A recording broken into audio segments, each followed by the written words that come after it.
In this tutorial, I'm going to show you how to edit dimensions here in Canva. Now, please note what we're about to do does use a Canva Pro feature. Now, if you want to try out a 30-day free trial of Canva Pro, then there will be a link down in the description. Disclaimer, it is an affiliate link.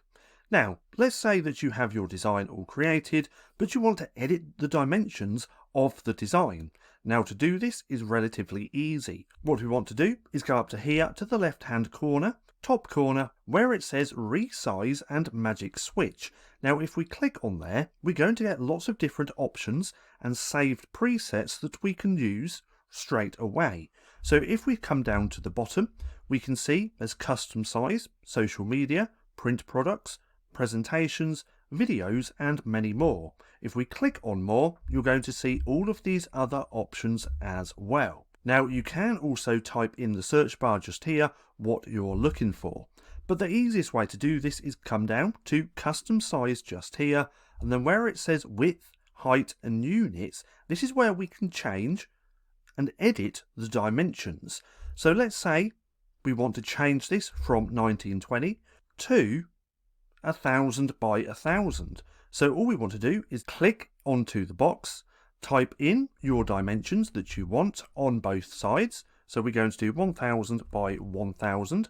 This way we're going to get more of a square, as we can see just here. We can also change between pixels, inches, millimeters, and centimeters. Now for this example, we're just going to keep this on pixels.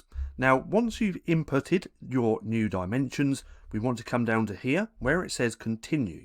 Now, if we click on there, we're now going to have two different options. So we can copy and resize. So it's going to make a duplicate of this project with the new dimensions, or you can resize this current design. Now for this example, let's go on copy and resize. It's going to take a second, just like that. Then we can click open, and then our design has the new dimensions of 1000 by 1000. Now, if you don't know what your dimensions are for your project, you can simply come up to File, click on there, and we're going to see the dimensions just here. So that's 1000 by 1000, and then we can come in and edit the design however we please. But that's just how simple it is to edit dimensions here in Canva. Now, if you found this video helpful at all, then please consider giving me a like, as it really helps out the channel. And if you're not too sure what to watch next, click right here and watch this playlist.